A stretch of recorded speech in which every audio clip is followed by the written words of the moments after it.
이 지상에 많은 교회가 있고 교회마다 어떤 특색이 있습니다. 교회마다 특색이 있는데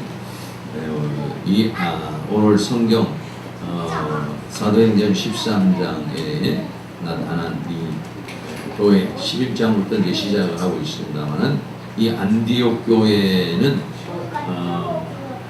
특색이 뭐냐면 선교의 중심인 그런 교회입니다. 그래서 이 선교가 그 교회의 중심으로서 이 안디옥 교회는 최초로 선교사를 공식적으로 파송한 교회가 바로 이 안디옥 교회죠. 그래서 선교의 비전을 가지고 계신 많은 목사님들이 교회 이름을 안디옥 교회, 인천 안디옥 교회, 또는 강릉 안디옥 교회, 이런 식으로 붙이는 경우가 많이 있어요. 우리가 이제 사도행전을 함께 나누면서 생각하는 것 중에 하나도 우리 교회도 세 가지 구제하는 교회, 더 나아가서는 전도하는 교회. 선교라고 하면 조금 넓게 전도나 선교나 비슷한 얘기지만은 전도를 외국에 나가서 전도할 수 있죠. 보통은 우리가 이제 국내에서 활동하는 걸 보통 전도라 이렇게 말하고 좀 구계를 넘어가면 선교라는 그런 용어를 우리가 이제 사용하게 되겠죠. 참 그런 교회가 아름다운 교회고 좋은 교회. 그래서 우리 교회도 이제 저도 이제 늘 생각이 우리 교회가 조금 재정적으로 풍성해지면 이게 좀 구제하는 교회가 좀 되었으면 좋겠다 하는 생각을 가지고 있고, 이 주변에 좀 어려운 사람도 우리가 좀 돌보고, 때로는 또 급식도 좀 하고 또 이런 생각을 좀 가지고 있습니다만은 이렇게 좀 실행을 하지 못하고 있어요. 근데 이 안디옥 교회는 이제 구제하는 일도 좀 했었고, 특별히 이 안디옥 교회는 이제 선교의 중심을 둔 그런 교회가 바로 이 안디옥 교회의 것이고, 오늘 사도행전 13장 1절에서 그 안디옥 교회가 이렇게 선교사를 파송하는 그런 내용이 오늘 기록되어 있습니다. 이 안디옥 교회는 지금 터키의 지역에 가면은 이런 모양으로 있습니다. 지금은 이제 사용하지 않는 하나의 유적지로 이렇게 남아있는 그런 건데, 이런 교회로서 지금 있습니다. 그래서 오늘은 이제 이 안디옥 교회의 특징에 대해서 우리가 그전에도 11장에서도 함께 나누었습니다만 한 번 더 이 안디옥 교회의 특징에 대해서 함께 나누는 시간을 좀 가지려고 해요. 첫째로 이 안디옥 교회는 어떻게 생겨난 교회입니까? 핍박으로 인해서 세워진 교회. 예루살렘 교회가 엄청난 핍박이 왔어요. 스데반 집사님이 순교를 당하고 그 뒤로부터 예루살렘에 많은 핍박이 일어나게 되니까 제자들 외에는 도저히 견딜 수 없는 그런 상황이 돼서 믿음의 사람들이, 그러니까 당시에 믿음의 사람들이 몇만 명이 됩니다. 엄청난 숫자죠. 어마어마한 숫자의 사람들이 예수를 믿는 그런 역사가 일어나는데, 너무 강렬한 핍박이 일어나게 되니까 터졌어요. 몇만 명이나 되는 사람이 뿔뿔이 크게 세계 각지로 흩어졌는데, 흩어져서 복음을 전하는데 그 중에 이제 북쪽으로 올라가는 사람들이 바로 이제 이 안디옥이라고 하는 곳에 오게 된 것입니다.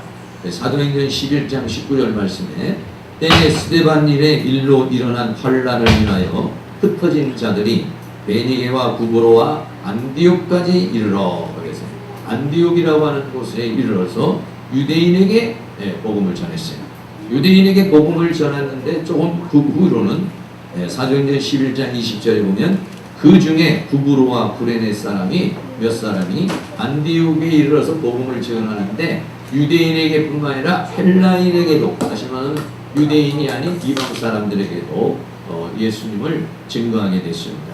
그런데 어떤 역사가 일어났느냐면은 주의 손이 그들과 함께 하시며 수도한 사람이 믿고 주께로 돌아오는 그런 역사가 일어났어요. 그래서 이 안디옥 교회는 어떤 교회냐? 바로 이렇게 예루살렘의 핍박으로 인해서 흩어진 그 나그네, 흩어진 복음 전도자들, 이 사람들을 통해서 복음이 증거되어진 그런 역사가 일어나게 되죠.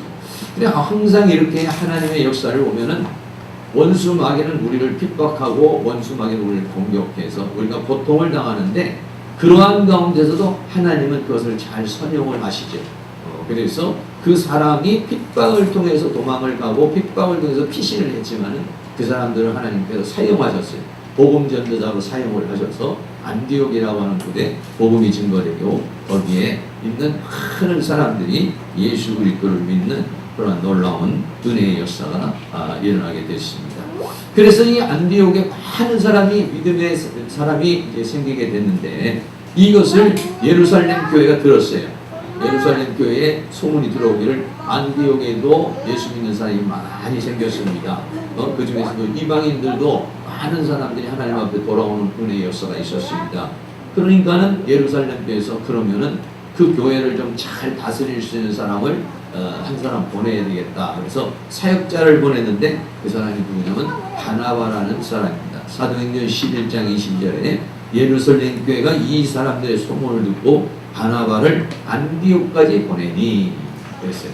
근데 참 바나바라는 사람 지난번에도 우리가 한번 바나바에 대한 이야기를 했지만 참 바나바는 굉장히 참 착한 사람이요 성령이 충만한 사람이요 믿음에 충만한 사람인데 사도행전 11장 24절에 보면 바나바는 착한 사람이요 선한 사람이에요. 그래서 자기가 가지고 있는 모든 재산을 다 팔아가지고 가난한 자들에게 나누어주는 그러한 권위자요 또 다른 사람을 위로하는 그런 사람이었어요. 그리고 또 성령도 충만하고 믿음도 충만하고 성격이 아주 따뜻하고 부드럽고 온화한 그런 성품을 가지고 있는 사람이에요. 그래서 이 바나바가 와가지고 사역을 하니까 이에 큰 무리가 죽게 더하더라 그랬어요. 그러니까는 막 이 안디옥 교회가 막 부흥하고 성장하고 거기에 있는 수많은 사람들이 하나님 앞에 돌아오는 역사가 이 바나바를 통해서 더욱 일어나게 된 거예요. 바나바가 사역을 하다가 도저히 혼자서 이것을 다 감당할 수가 없겠다 이렇게 생각을 했어요. 물론 이제 거기에 또 바나바와 함께 사역하는 사람도 있었습니다만 그래서 바나바가 가만히 생각해 보니까 그 전에 자기가 다메섹 도상에서 예수님을 만난 사울이 생각이 났어요. 그래서 왜냐하면 안디옥에서 또 그렇게 멀지 않은 지역에 이렇게 좀 살았기 때문에 바나바가 이제 사울을 데려다가 동역한 교회가 바로 이 안디옥 교회입니다. 사도행전 11장 25절에 보면 바나바가 사울을 찾으러 다소에 가서 만남의 안디옥으로 데리고 와서 둘이 교회에 1년간 모여있어 큰 무리를 가르쳤다고 그렇게 이제 말씀을 하죠. 그래서 이 안디옥 교회는 뭐냐면 바나바와 사울, 다시 말하면 나중에 이제 바울이 되는 세계의 선교의 역사를 이끄는 그런 바울과 함께 동역한 교회가 어디 계시냐면 바로 이 안디옥 교회인 것이죠. 그래서 여기서 쭉 가르치다가 보니까는 수많은 사람들이 이제는 믿음으로 굳게 서고 또 안디옥 교회가 탄탄히 서가는 그러한 역사가 일어나게 되는 것이죠. 그래서 결국은 어떻게 되느냐? 이 안디옥에 있는 사람들이 그리스도인이라고 하는 칭호를 받게 됐어요. 거기에서 이제 사는 사람들이 예수 믿는 사람들 또는 뭐 여러 가지로 이제 명칭이 이렇게 불러졌겠죠. 불러졌는데 거기에서 사도행전 11장 26절에 만남에 안디옥에 데리고 와서 둘이 교회에 1년간 모여있어 큰 무리를 가르쳤고 제자들이 안디옥에서 비로소 그리스도인이라 칭하 일컬음을 받게 되었더라. 그리스도인이라는 것은 그리스도에게 속한 사람, 그리스도를 믿는 사람 뭐 이런 의미를 가지고 있는 거죠. 그래서 이제 믿음의 사람들 또는 그 제자들 이런 사람들이 이제는 그리스도인이라고 최초로 언급이 되어지는 이런 교회가 바로 안디옥 교회가 된 것이죠. 그리고 또 이 안디옥 교회는요, 안디옥 교회는 구제에 힘쓴 그런 교회였어요. 당시에 사도행전 11장 28절에 그 중에 아가보라는 한 사람이 일어나 성령으로 말하되 천하가 그게 흉년들이라 하더니 글라우디오 때 그렇게 글라우디오라고 하는 황제 때에 엄청난 흉년들이 특히 이제 들기 시작한 거예요. 그러다가 보니까는 예루살렘 교회가 굉장히 어려움에 처하게 되는 그런 상황이 생기게 됐어요. 그 소문을 갖다가 안디옥에서 들은 거죠. 그래서 안디옥에서 그 이야기를 듣고 사도행전 21장 29절 말씀에 제자들이 각각 그 힘대로 유대에 사는 형제들에게 부조를 보내기로 작정을 했다라고 이렇게 말하죠. 그 사람이 말이죠. 우리 아까도 말했지만 우리 교회도 다른 데도 봉사도 하고 헌신도 해야 되지만은 여러분들 그게 쉬운 일이 아니잖아요. 그런데 이 안디옥 교회는 예루살렘 교회가 그런 어려움을 당하고 있다고 하니까 즉시로 거기에 뭐 고민하지 않고 즉시로 그 유대에 사는 형제들에게 부조를 보내기로 해가지고 이제 작정헌금이라든지 선교헌금이라든지 구제헌금을 이제 모으기 시작하는 거예요. 그렇게 모아가지고 이것을 다 모아가지고 사도행전 11장 30에 이를 실행하여 사람이 어떤 마음을 먹는 것도 중요하지만은 그러나 그것을 실행하지 않으면 의미가 없어지죠. 그런데 이게 안디옥 교회는 마음만 먹은 뿐만 아니라 더 나아가서는 그것을 실행으로 옮긴 교회예요. 그래가지고 바나바와 사울의 손을 통해서 그 예루살렘 교회에 있는 장로들에게 보내서 그 예루살렘 교회가 그 어려움을 잘 이겨낼 수 있도록 이렇게 돕는 그런 교회가 바로 이 안디옥이라고 하는 그런 교회인 것입니다. 그래서 이 안디옥은 또 여섯 번째로는 이방인들로 이루어진 교회였어요. 사도행전 13장 1절 말씀에 안디옥 교회 선지자들과 교사들이 있으니 바나바와 니게를 하는 시몬과 구리네 사람 루디오와 분봉왕 헤롯의 젖동상 바네안과 및 사울이라 이런 지도자들도 있었지만은 이 지역에 있는 사람들은 전부 다 유대인들도 있었지만 많은 이방인들이 많이 있었어요.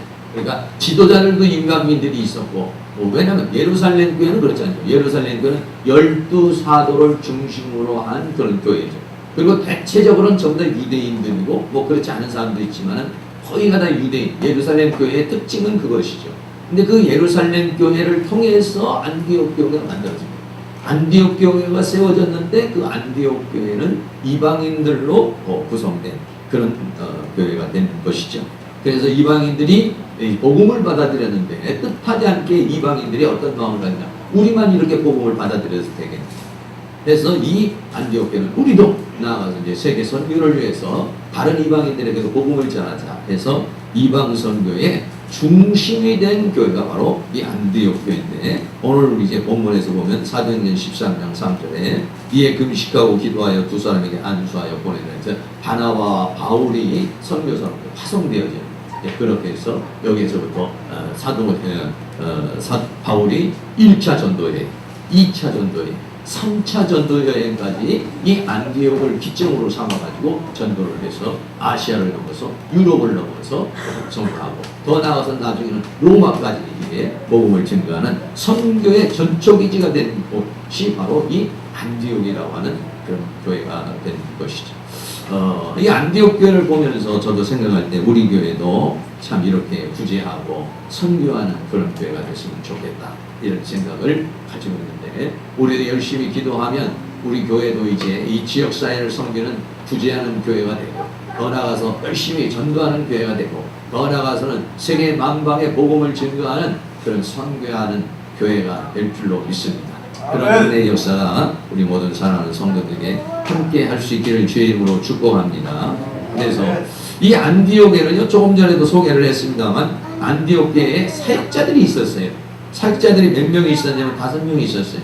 사도행전 13장 1절에 안디옥 교회 선지자들과 교사들이 있으니 곧 바나바와 첫 번째로 나온 사람이 누구냐면 바나바예요. 바나바는 누구냐면 이 교회의 담임 목회자와 같은 그런 역할을 한 사람이 이 바나바라는 그런 사람이죠. 그래서 교회의 가장 중요한 역할을 하는 사람이 바나바였어요.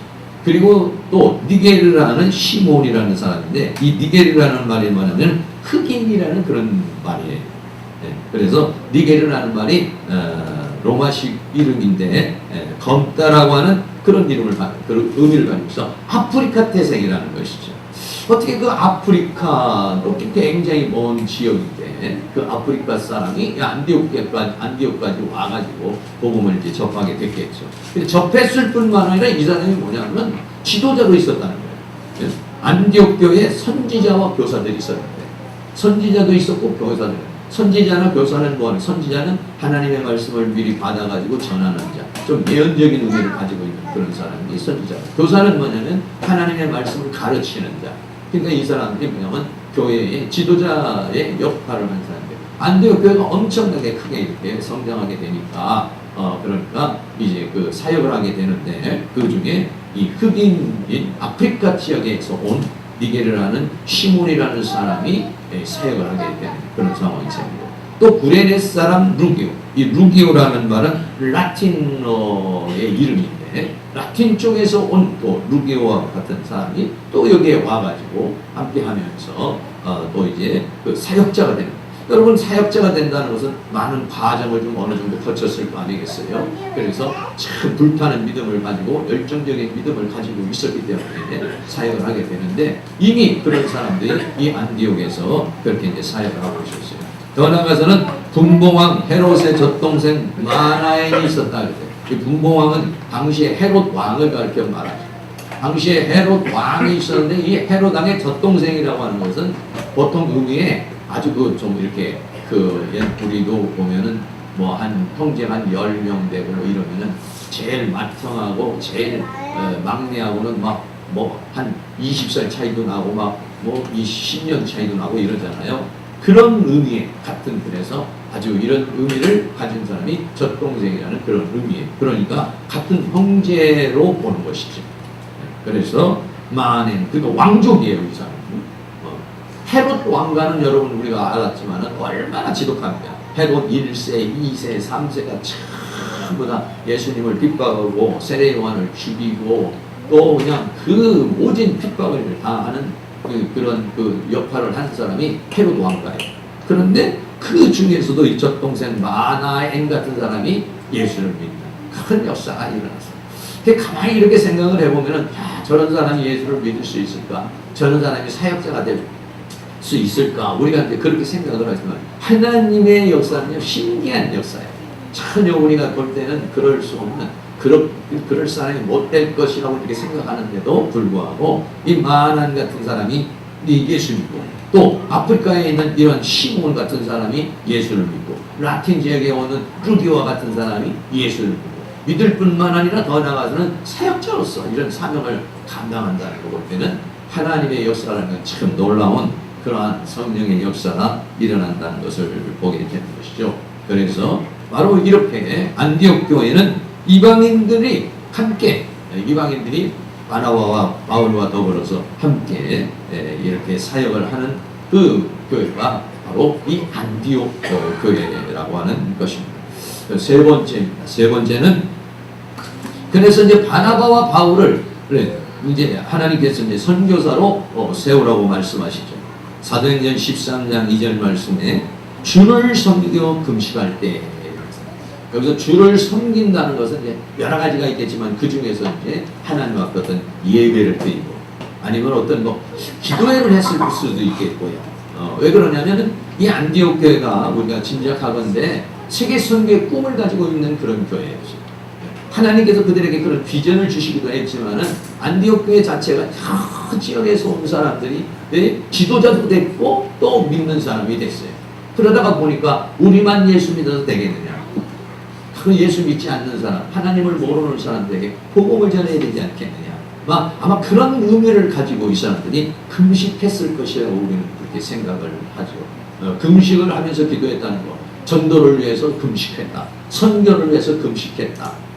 이건 대단한 어떤 정말 선교 하면 하고 말면 말고 전도하면 기회가 되면 하고 말고 이렇게 생각하는 사람들이 금식하지는 않겠죠. 정말 이 일에 대한 뜨거운 열망을 가진 사람이 이제 금식을 할 것이라고 이렇게 생각하는데 주를 섬겨 뜨거운 마음으로 그 사람들이 이제 하나님 앞에 금식을 하고 있어요. 그래서 이 성경에는 구체적으로 왜 이들이 금식을 했는지에 대해서는 기록되어 있지 않지만은 바로 이런 선교의 열망을 가지고 전도의 열망을 가지고 복음의 전파에 대한 열망을 가지고 이 안디옥 교회가 뜨거운 마음으로 이제 하나님 앞에 금식하며 기도를 한 것이죠.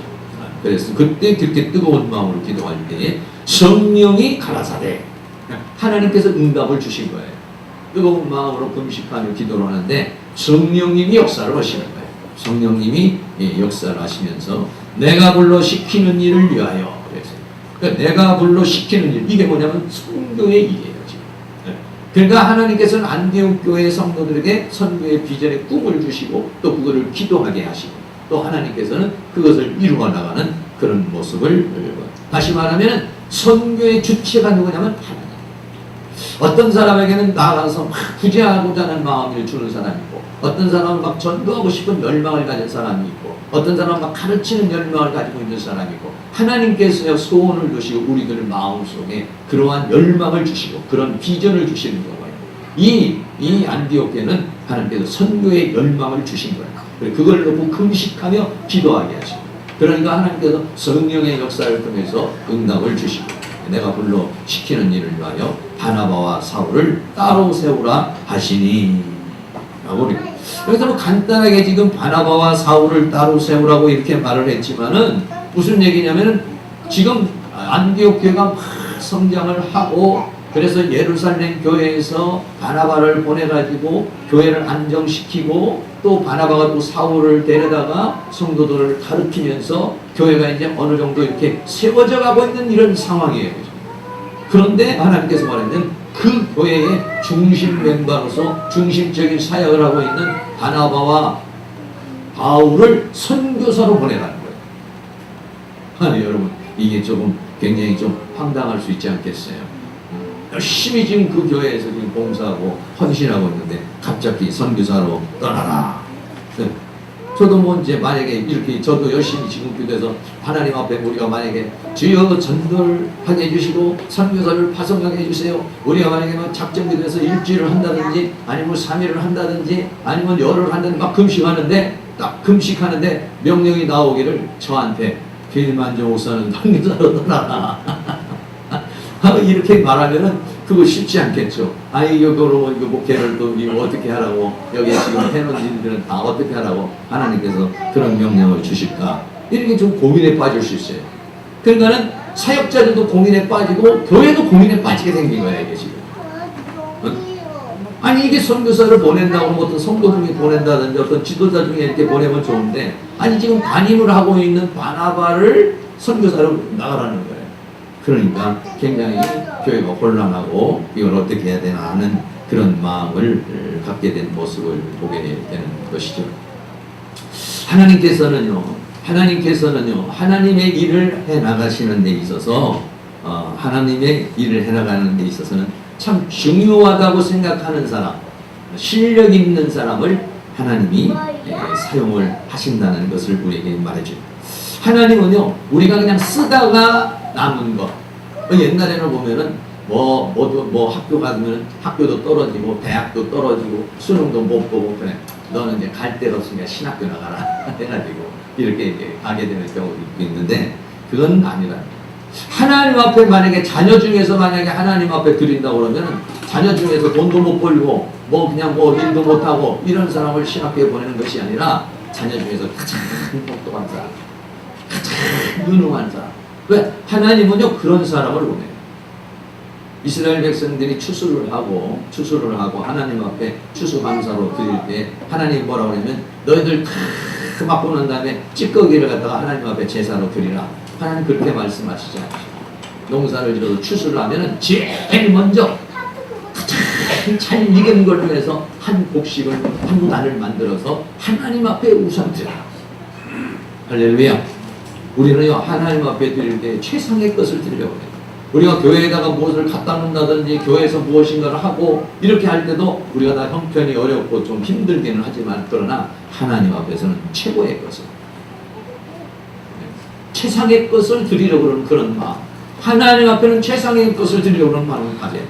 가끔 가다가 누가 이게 우리 교회에 뭐 필요해서 갖다 놓으면 내가 갖다가 집어 버려버리는데, 왜 그러냐면 하나님 물론 이제 필요해서 우리가 검소하게 또 아끼고 뭐 이러는 건 좋긴 하지만 하나님은 우리 원하는 것은 최고예요.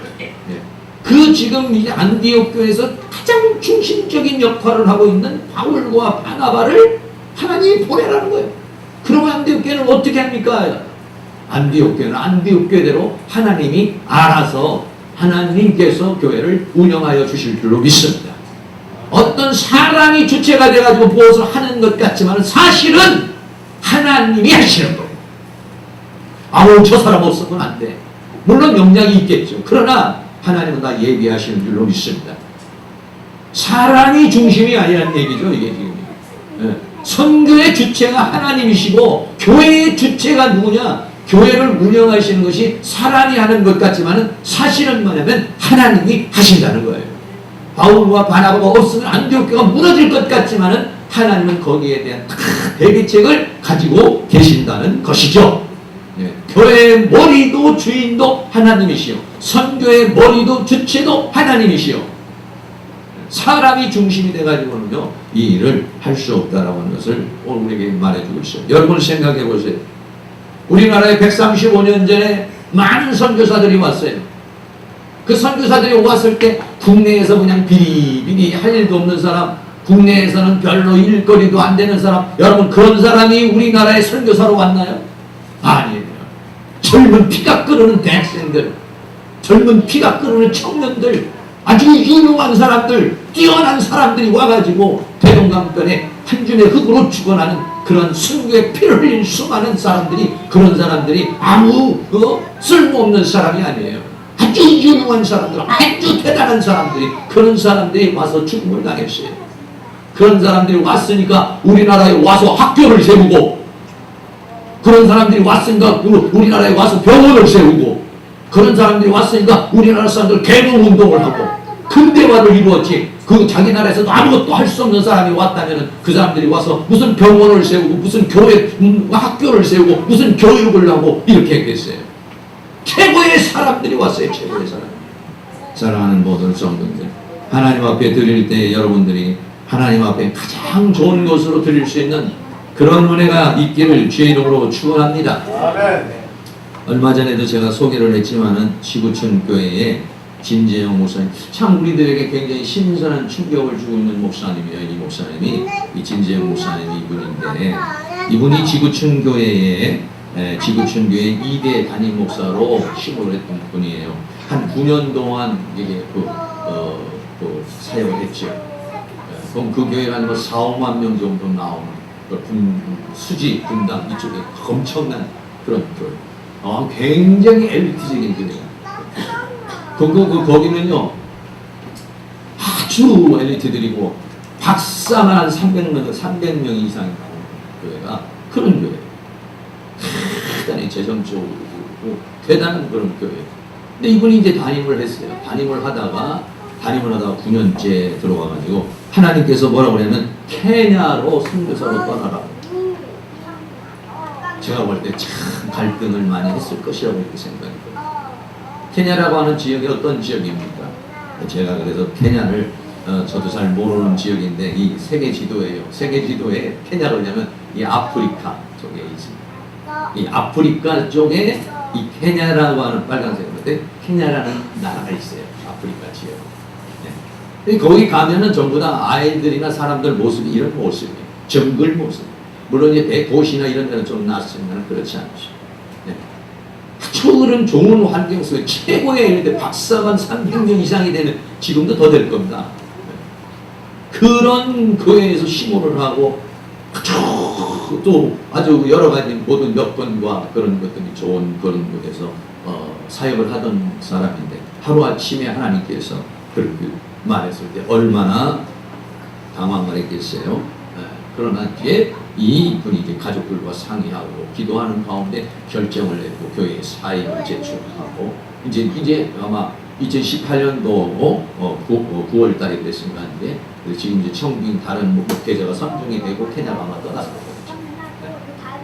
참 그 모습을 볼 때 어떤 사람들은 참 인간은 누구나 다 욕심 있고 편하기를 싫고 명예를 좋아하고 그런 어떤 것들을 좋아해요. 조그마한 교회에서 몇십 명 있는 교회에서 가라 그러면 어차피 그냥 여기 있는 거다 거기가 나는 게 낫지 이렇게 갈 수 있지만 큰 교회에서 그 한 9년 이제 10년째 다 돼가는 그런 교회에서 심으라면 여기 살던 사람에게 케냐로 가라 그럴 때 여러분 얼마나 어려움이겠어요. 그런데 그 아내도 그것을 받아들이고 그 아내는 거기 가서 보아원을 하고 그 가족들이 전부 다 찬성을 하고 그래서 케냐로 이제 떠나가는 이제 그런 모습을 보게 되는 것이죠. 하나님께서 우리들에게 있어서는 이렇게 어떻게 보면 중요한 사람, 없어서는 안 될 사람, 어떤 이런 것들을 하나님 우리에게 필요로 하는 경우가 있어요. 그때에 우리는 어떻게냐, 순종해야 될 줄로 믿습니다. 바울과 바나바는요, 이미 말이죠, 하나님이 준비한 사람이에요. 지금 안디옥 교회를 통해서 지금 이 선교사로 파송이 되지만은 처음부터도 바나바는요, 사울에 대해서 그렇게 관대한 마음을 가졌어요. 사울이 각잡지게 회심을 했습니다. 그래서 제자들을 만나서 이제 같이 사역을 하기를 원했지만 제자들이 전부 다 꺼내서 워낙 강력한 사람이니까. 그런데 바나바가 가가지고 그 중간 역할을 해서 사울을 잘 사역을 할 수 있도록 이렇게 도와준 그런 사람이죠. 그리고 사울은 어땠습니까? 아라비아 지역에 가서 하나님 앞에 훈련을 받고 다소라고 하는 자기의 고향에 가서 한 10여 년 동안에 지금 거기에 있었던 거예요. 그런데 하나님께서는 또 바나바가 사울을 또 데려와요. 사울을 데려와서 우리 같이 한번 사역하자. 근데 이 사울은 워낙 강력한 사람이기 때문에 웬만한 사람하고 막 부닥쳐버려요. 근데 바나바는 스펀지같이 아주 감싸주는 그런 사람, 그런 성김의 리더십을 가지고 있는 그런 사람이에요. 그래서 그 사울을 잘 이끌어서 그 사울이 가지고 있는 그 장점, 아주 강력한 그런 힘, 이걸 잘 살려가지고 사역을 할 수 있게 해서 또 이 안디옥에 데리고 와가지고 함께 사역을 하게 되는데, 하나님께서는 두 사람을 이제 따로 떼어서 선교, 안디옥 교회도 중요하지만 하나님은 세계를 위해서, 세계의 선교를 위해서 하나님께서 이제 사용하시는데, 원래 하나님께서 세계 선교로 쓰시고자 하는 자는 누구냐면 사도 바울이에요. 근데 그 바울이라는 사람을 바울되게 그 이방인의 사도로서의 사역을 감당할 수 있도록 그 모든 밑바탕을 만들어준 사람은 누구냐? 바나바라는 사람이에요. 이 바나바라고 하는 사람이 옆에서 그 사울의 아직 덜 익은, 아직 제대로 안 된 여러 가지 모든 면모들을 잘 만들어주고 다듬어주고 갖춰주면서 세계 선교를 할 수 있도록, 그 1차 전도 여행에는 두 사람이 같이 가요. 물론 2차 때부터는 바나바가 떨어져서 사울이 본격적으로 이제는 자기가 이제 2차, 3차, 4차, 5차는 이제는 자기가 주체가 돼가지고 이제 세계를 나가서 복음을 전하는 그런 역사를 봐요. 그래서 하나님의 준비된 사람이 하나님 앞에 쓰임을 받게 되는, 사랑하는 모든 성도는 기도로 준비되고 말씀으로 준비되고 하나님의 은혜로 준비되면 하나님께서 여러분을 귀하게 사용하시는 은혜가 있게 될 줄로 믿습니다. 마지막으로 이제는 바나바와 사울을 선교사로 파송을 하게 됩니다. 사도행전 13장 3절에 이에 금식하며 기도하고 두 사람에게 안수하여 보내리라. 금식을 해서 응답을 받았는데 또 금식을 했습니다. 왜냐하면 이제는 안디옥 교회를 위해서도 기도해야 돼. 왜? 이 안디옥 교회가 이제는 지도자가 다 두 사람이나 빠져나가니까 안디옥 교회를 위해서도 기도해야 되지만, 또 두 사람이 나가가지고 세계 선교를 감당을 해야 되니까 그들이 또 금식하며, 우리에게도 정말 전도를 위해서 금식하고, 우리에게도 구제를 위해서 금식하고, 선교를 위해서 금식하는 그런 교회가 됐으면 좋겠어요. 사랑하는 모든 성도들이 그런 비전을 가질 수 있기를 주의 이름으로 축원합니다. 사도행전 1장 8절에 성령이 임하면 예루살렘과 유대와 사마리아와 땅끝까지 이르러 나의 증인이 되리라고 하는 이 말씀이 지금 이제 파송을 받아 가면서 이루어지기 시작하는 거예요. 하나님의 역사가 이제는 사도행전 1장에 땅끝까지 복음이 증거되리라고 하는 그 역사를 바울과 바나바가 이루려고 지금 나가는 거예요.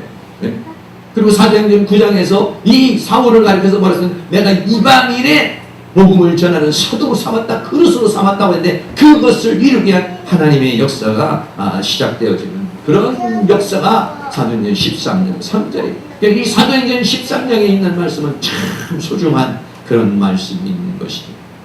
말씀을 맺으면서 여러분들이 잘 알고 있는 언더우드 아펠설러 선교사, 우리나라에 온 선교사입니다. 여러분, 우리나라에서 온 이 선교사가 어떤 몇 살 내 왔겠습니까? 이 사람들이 왔을 때 26살, 7살 이때 나이에 온 겁니다. 젊은 청춘을 가지고 온 사람이에요. 아펜설교는 부부가 같이 왔고 언더우드는 혼자 왔습니다. 네. 이 사람들이 어디로 왔습니까? 재물포항. 네. 재물포항 왔어요. 지금은 우리가 이제 재물포항이 항구가 없어지고 지금 거기 이제 100주년 기념탑이 있고 그렇습니다만 거기에 처음 들어왔어요. 두 사람. 이런 사람들이 그냥 어설픈 사람이 들어왔습니까? 언더우드 같은 사람이 들어와서 세브란스 병원을 만들고 연세대를 만들어낸 사람이 언더우드라는 사람 아니겠습니까? 앞에서는 배를 타고 군산 앞바다에서 좀 일찍 죽음을 당했습니다만은 그렇습니다. 이런 사람들이 우리나라에 왔기 때문에 복음이 증거된 거예요. 저는요, 이 언더우드 아펜설명의 기도문이 있어요. 이 기도문을 볼 때마다 참 하나님의 역사는 신비하다 생각이 들어요. 여러분 참 이 사람들이 이 재물포항으로 들어와서 우리나라를 봤을 때 어떻습니까? 우리나라는 참 가난과 질병과 무상으로 찌드는 민족이에요. 그걸 볼 때 어떻게 복음을 전할까? 네. 이 사람들이 뭘 가지고 왔습니까? 그냥 성경 가지고 온 사람들이죠. 그래서 그 아펜설러 언더우드의 기도문이 있어요. 제가 잠깐 읽어드리겠습니다. 지금은 아무것도 보이지 않습니다. 정말 아무것도 안 보였을 것 같아요. 주님, 메마르고 가난한 땅 나무 한 그루 청정하고 시원하게 자라지 오르지 못하고 있는 땅에 저희들은 옮겨 와 앉아 있습니다. 그 넓고 넓은 태평양을 어떻게 건너왔는지 그 사실이 기적입니다. 주께서 붙잡아 뚝 떨어뜨려 놓으신 듯한 이곳, 지금은 아무것도 보이질 않습니다. 보이는 것은 고집스레게 얼룩진 어둠뿐입니다. 어둠과 가난과 인실에 묶여있는 조선 사람들 뿐입니다. 그들은 왜 묶여있는지도 모르고 묶여있는 것이 고통이라는 것도 모르고 있습니다. 그렇죠. 믿음의 사람 입장에서 봤을 때는 그렇습니다. 고통을 고통인 줄 모르는 자에게 고통을 벗겨줄 때 하면 의심부터 하고 화를 냅니다. 조선 남자들의 속셈이 보이질 않습니다. 이 나라 조정의 내심도 보이질 않습니다. 장옷을 쓰고 다니거나 가마를 타고 다니는 여자들을 영영 볼 기회가 없으면 어찌하나 하는 생각도 듭니다. 조선의 마음이 보이질 않습니다. 그리고 저희가 하게 될 일이 어떤 것인지 그 일이 어떻게 나타나게 되는지 조금도 보이지 않습니다. 그러나 주님 순종하겠습니다. 겸손하게 순종할 때 주께서 일을 시작하시고 그 하시는 일을 우리들의 영적인 눈으로 볼 수 있는 날이 있을 것을 믿을 뿐입니다. 믿음은 바라는 것들의 실상이요 보지 못한 것들의 증거니라고 하신 말씀을 따라 저희의 믿음이 앞날의 조선을 볼 수 있게 될 것을 믿습니다. 지금은 우리가 황무지에 맨손으로 서 있는 것 같사오나 지금은 우리가 서양 귀신 양기자라고 손깍지를 받고 있사오나 저들이 우리의 영혼과 하나인 것을 깨닫고 하늘나라의 한 백성 한 자녀임을 알고 눈물로 기뻐할 날이 있을 것을 믿습니다. 지금은 예배를 드릴 예배당도 없고 가르칠 장소도 학교도 없고 그저 경계와 의심과 멸시와 박대만이 가득한 곳이지만 이곳이 머지않아 은총의 땅이 되리라는 것을 믿습니다. 주여 오직 제 믿음을 붙잡아 주옵소서. 1885년 4월 5일 부활절 아침에 어떻게 그렇게 재물포항의 방도에서 이 기도문이 아직도 그분들 그 묘에 가면 적혀있죠. 그래요. 어떻게 보면 우리가 전도를 한다, 선교를 한다, 하나님의 일을 한다, 깜깜하고 아무것도 보지 않고 도대체 어떻게 이루어질 것인지 생각하지 못하는 상황이 있을 수 있겠어요. 그러나 우리가 하나님의 말씀에 순종하고 나아가면 하나님의 역사가 이루어질 줄로 믿습니다. 안디옥 교회도 예루살렘 교회에 피 터진 자들이 가서 그런 놀라운 역사를 일으키고 안디옥 교회를 그렇게 이루신 하나님의 역사는 뭐냐면 안디옥 교회를 통해서 세계 복음화를 위한 하나님의 뜻이 있었고 거기에서 바나바와 바울이 하나님 앞에 쓰임 받았어요. 이런 것처럼 저도 마찬가지고 우리 모두가 우리 교회와 또 우리 학교와 이렇게 하나님 앞에 안디옥 교회 같이 부지하는 교회, 전도하는 교회, 선교하는 교회, 하나님의 나라를 위해서 헌신하는 그런 교회로 다 쓰임받는 그런 은혜의 역사가 다 일어날 수 있기를 주의 이름으로 축원합니다. 우리 다 같이 찬양 한 장 같이 드리도록 하겠습니다. 예수님 가신 길 골고다의 언덕길 찬양 한번 드리고 선교를 위해 교회를 위해서 한번 기도하겠습니다.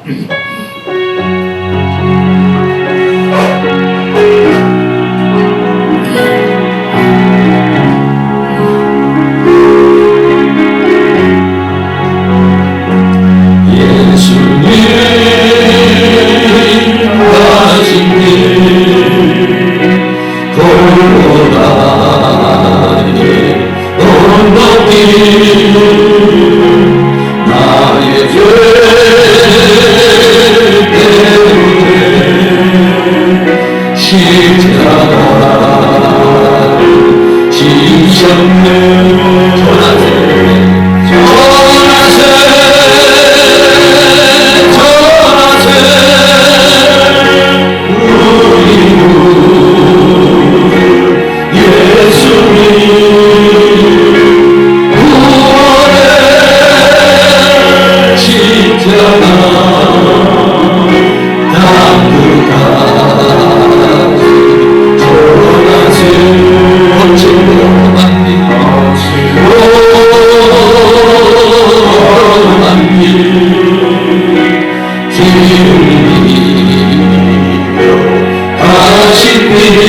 전도하는 교회, 선교하는 교회가 되고 우리 모두도 그러한 하나님의 나라를 위해서 쓰임받는 너희들이 되게 해달라고 나같이 동성을 한번 기도하겠습니다. 할렐루야. 기도하시고 하나님을 지나고 하나님께서 우리에게 주시고 들어주신 죄를 감사합니다. 하나님께서 안개교회를 하나님께 세워주시고 안개교회를 선교의 정초구조를 만들어주신 주님을 감사합니다. 아버지 하나님께서 우리 한국한 교회를 이 대산동에 세워싸우니 이 아버지의 행복한 교회가 이 대산동의 아버지의 구원의 방법을 하여 주시고 원하고 전도하는 교회가 되고 선교하는 교회가 될 수 있게 해주시고 저 세계 만방에 나가 물건들과 그러한 교회가 되게 해주시고 우리 모든 신앙들은 그러한 죄정들을 펼쳐오는 그러한 방법을 해줄 수 있도록 은혜를 베풀어 주시기를 간절히 원합니다. 하나님께서 이 교회의 재정을 축복하여 주시옵시고 부재하는 교회가 되기를 원합니다. 하나님의 영광으로 연약한 사람들을 벌벌 수 있는 그런 교회가 될 수 있도록 하나님께서 은혜와 사랑으로 인도하여 주시기를 원합니다. 성령 모든 성도를 위해 은혜를 베풀어 주시기를 원합니다. 하나님께서 이 교회의 비전을 주시기를 원합니다. 이 학교의 비전을 주시기를 원합니다. 부재하는 교회, 부재하는 아버지를 전도하는 교회, 선교하는 교회가 되게 하여 주셔서 하나님의 영광의 손에 복받는 수익받는 역사가 있기를 간절히 원합니다. 안디옥 교회를 사용하여 주신 아버지 하나님, 바울과 바나바를 사용하여 주신 우리 아버지 하나님께서 이 아버지 하나님의 행복한 교회를 사용하여 주시고 이 교회 신앙도를 사용하여 주시옵시고 연약한 교회를 사용하여 주시고 우리 모두를 사용하여 주시기를 원합니다. 전도의 일법으로 전도의 일법으로 기도의 일법으로 하나님 나라를 위하여 헌신의 일법으로 하나님 나라를 하나님의 뜻을 위하여 쓰임받는 우리 모두가 되게 하시고 우리 교회가 되게 하시고 우리의 모든 삶이 될 수 있도록 하나님의 주신 그리와 사랑으로 인도하여 주시며 주의 성령으로 역사해 주시며 주의 능력으로 역사해 주시고 주의 권능으로 함께해 주시기를 간절히 원합니다. 성령님 하나님께 이러한 통신하여 기도하며 기도한 마음 강한 마음을 가질 수 있는 하나님께 역사가 우리에게 일어날 수 있도록 하나님께 신령과 사랑으로 인도하시며 주의 성령으로 역사하시며 주의 능력으로 역사해 주시고 보내주시고 함께해 주시기를 간절히 원합니다. 성령님 도우시고 인도하여 주시옵소서. 함께하여 주시옵소서. 사랑과 은혜가 많으신 아버지 하나님께서 안디옥 교회를 세워주시고 안디옥 교회로 하여금 구제하는 교회, 전도하는 교회, 선교하는 교회를 세워주셨으니 감사합니다. 오늘날 우리도 다 안디옥 교회의 성도와 같이 이방인들입니다. 하나님을 몰랐던 사람들입니다. 그러나 하나님을 알게 하시고 하나님을 믿게 하시고 하나님의 사람으로 살아갈 수 있도록 은혜를 베풀어 주셨으니 감사합니다. 하나님께서 이 교회를 사용하여 주시옵소서. 이 학교를 사용하여 주시옵소서. 우리를 사용하여 주시옵소서.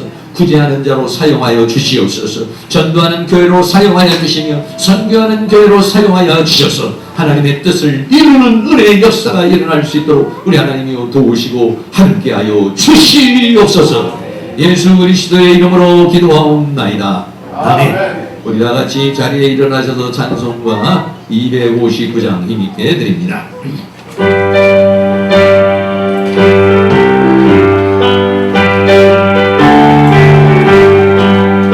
빛에서 나누리어서 다소 어둠을 물리치고 주의 진리 모르는 백성에게 오늘의 빛처럼 빛의 사과 들리어 오늘의 빛처럼 새로운 날 밝게 빛처럼 빛의 사과 들리어 선한 역사 위하여 힘을 내라 주 함께 하시겠네 주의 넓은 사랑을 전파하고 오늘의 빛처럼 빛의 사랑 들리어 오늘의 빛처럼 새로운 밤 밝게 빛처럼 빛의 사랑 들리어 주님은 나가신 말 순종하여 이들이 전파하라 창과 바다로 떠나 힘을 다해 오늘의 빛처럼 빛의 사랑 들리어 오늘의 빛처럼 새로운 밤 밝게 빛처럼 빛의 사랑 들리어 어디나 땅끝까지 주님 나를 지나고 어느 것을 못 보는 백성에게 오늘의 빛처럼 빛의 사랑 들려 오늘의 빛처럼 새로운 밤 밝게 빛처럼